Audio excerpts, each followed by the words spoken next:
Assalamualaikum warahmatullahi wabarakatuh, anak-anakku.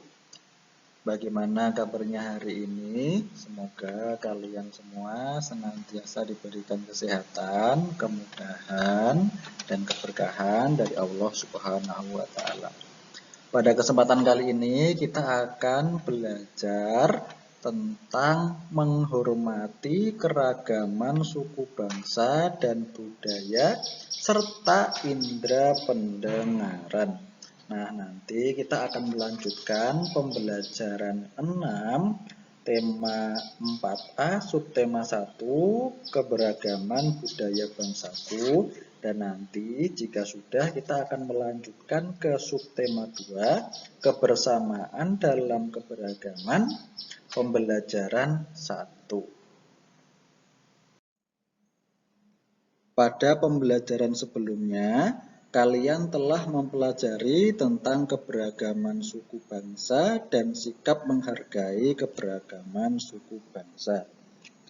Di pembelajaran 6, buku tema 4A halaman 40, ada sebuah bacaan yang berjudul menghormati keragaman suku bangsa dan budaya. Nah, marilah kita baca dulu. Kalian baca dulu bacaan ini di rumah. Setelah itu nanti kita akan mempelajari informasi-informasi yang kita peroleh dari bacaan ini. Dari bacaan yang telah kalian pelajari, kita dapat mengambil ilmu tentang manfaat saling menghormati keragaman suku bangsa dan budaya, yaitu sebagai berikut. 1. Terwujudnya persatuan bangsa. 2. Terciptanya hidup bermasyarakat. 3. Terciptanya rasa tentram, aman, dan nyaman di masyarakat. 4. Mendorong masyarakat untuk berperilaku baik. 5. Memperkuat ketahanan nasional sehingga tidak mudah untuk dipecah belah.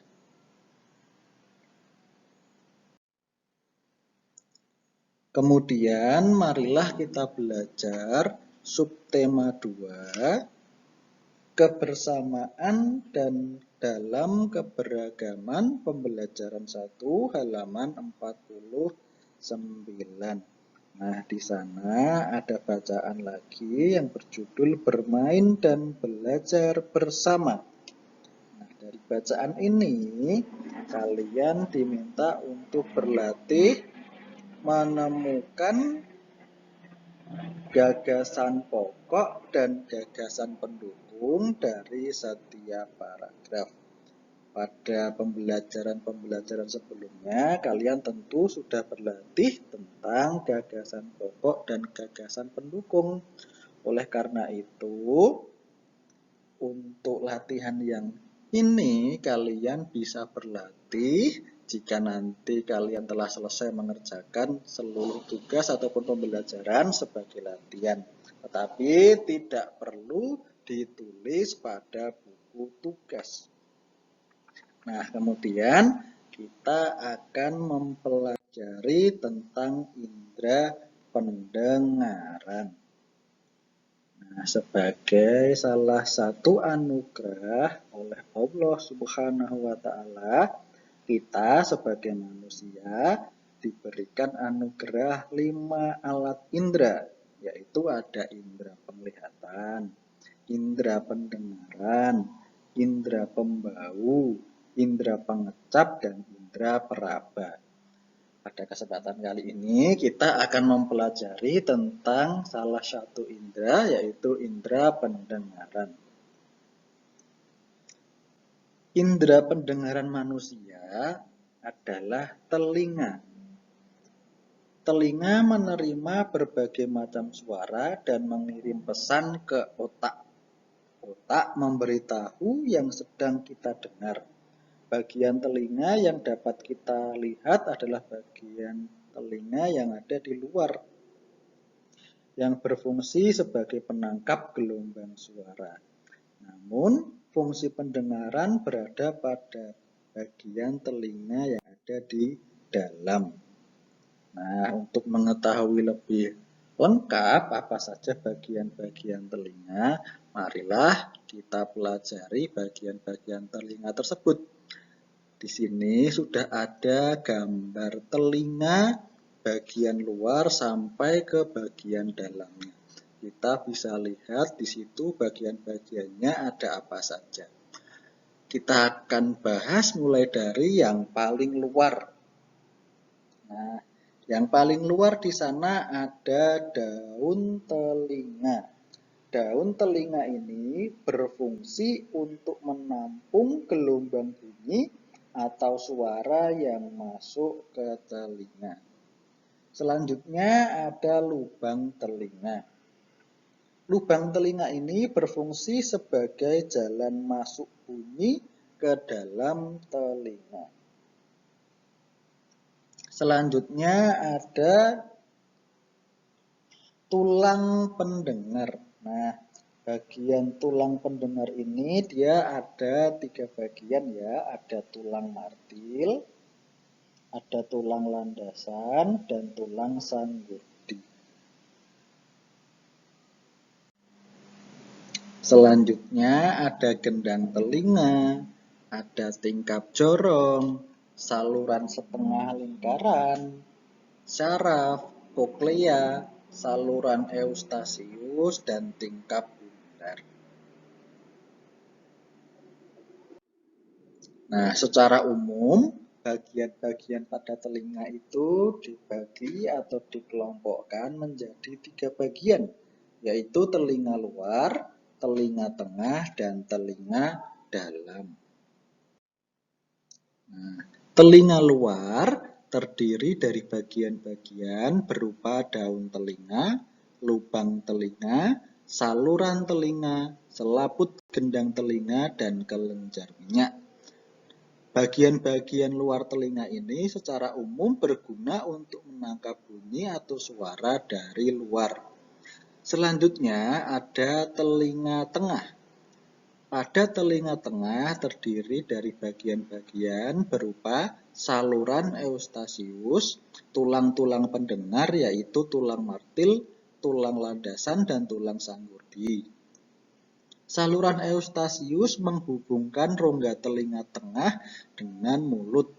Tulang-tulang pendengar berguna untuk meneruskan getaran bunyi dari telinga luar ke telinga dalam. Selanjutnya ada telinga dalam. Bagian di telinga dalam meliputi tingkap jorong, tingkap bundar, 3 saluran setengah lingkaran, saluran rumah siput, dan alat keseimbangan.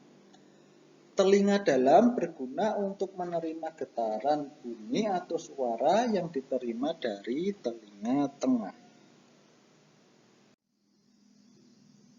Nah, ini ada fungsi bagian-bagian telinga. Mulai dari daun telinga, telinga bagian tengah, saluran eustasius, dan rumah siput. Daun telinga berfungsi untuk menangkap suara dari luar. Suara yang telah ditangkap lalu diteruskan lewat lubang telinga menuju ke gendang telinga. Gendang telinga kemudian bergetar sesuai dengan jumlah getaran yang diterima daun telinga. Telinga bagian tengah berfungsi menerima suara yang ditangkap oleh telinga bagian luar. Pada bagian ini terdapat saluran eustasius yang menghubungkan telinga tengah dengan rongga mulut. Saluran eustasius berfungsi untuk menyeimbangkan tekanan udara antara telinga luar dengan telinga tengah. Rumah siput terdapat ujung-ujung syaraf pendengaran dan alat keseimbangan tubuh. Nah, selanjutnya kita akan melihat bagaimana proses sehingga kita dapat mendengarkan bunyi. Dunia kita penuh dengan bunyi yang tidak terbatas. Tetapi sebenarnya, bagaimana kita menerima bunyi tersebut? Bunyi diterima oleh telinga luar yang terdiri dari daun telinga dan saluran luar pendengaran. Bunyi masuk melalui lubang telinga ke telinga tengah. Bunyi diterima oleh gendang telinga, sebuah membran yang fleksibel yang mulai bergetar ketika gelombang suara menghantamnya. Gelombang suara disalurkan oleh gerakan gendang telinga ke telinga tengah. Di telinga tengah terdapat 3 tulang kecil, yaitu tulang martil, tulang landasan, dan tulang sanggurdi. Secara bersama mereka disebut sebagai rantai vestibula. Mereka membentuk jembatan antara gendang telinga dengan pintu masuk telinga dalam. Interaksi di antaranya meningkat dan semakin memperkuat getaran suara sebelum getaran-getaran ini disampaikan secara seutuhnya ke telinga dalam melalui jendela oval. Di telinga dalam terdapat koklea yang berbentuk seperti rumah siput. Di dalamnya terdapat beberapa bagian membran yang berisi cairan. Ketika gelombang suara menggetarkan jendela oval, cairan mulai bergerak dan kemudian menggerakkan sel-sel rambut yang halus. Sel-sel rambut ini kemudian mengubah getaran-getaran menjadi impuls elektrik yang dikirim oleh saraf auditori dan menuju ke otak. Apa yang kita sebut dengan bunyi sebenarnya hanyalah gelombang suara yang ditransmisikan melalui udara.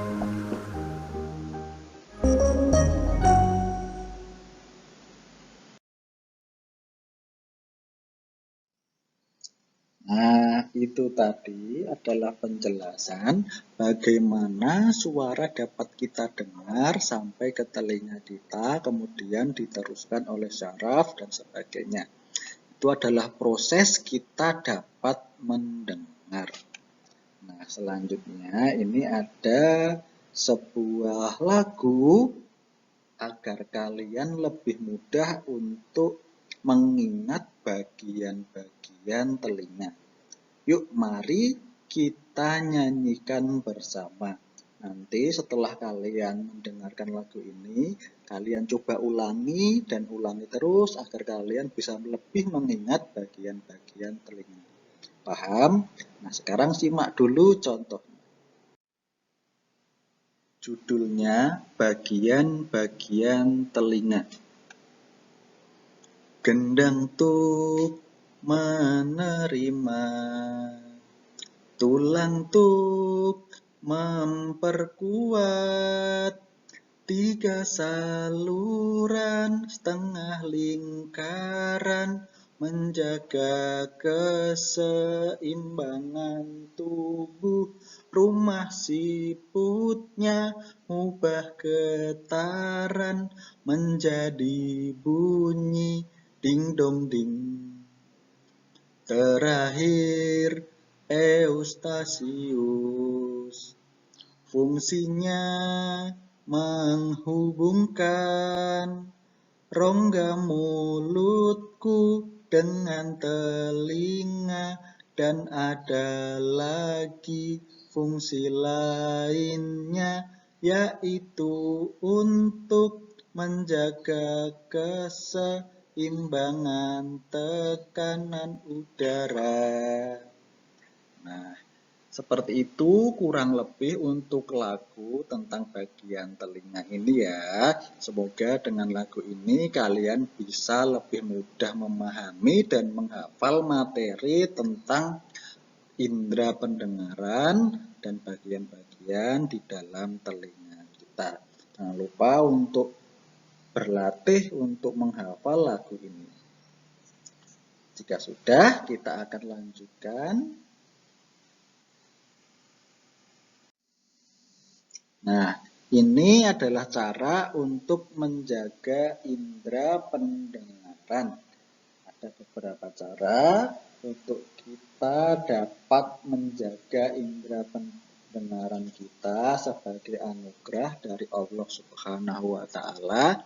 Maka memang kita sudah diwajibkan untuk menjaga kesehatan tubuh dan anggota-anggotanya, salah satu adalah indera pendengaran. Dengan beberapa contoh sebagai berikut. Di buku tema kalian juga bisa mempelajarinya di halaman 53. Ini adalah beberapa materi atau informasi tambahan tentang cara merawat telinga atau indera pendengaran. Yang pertama, hentikan kebiasaan mengorek telinga.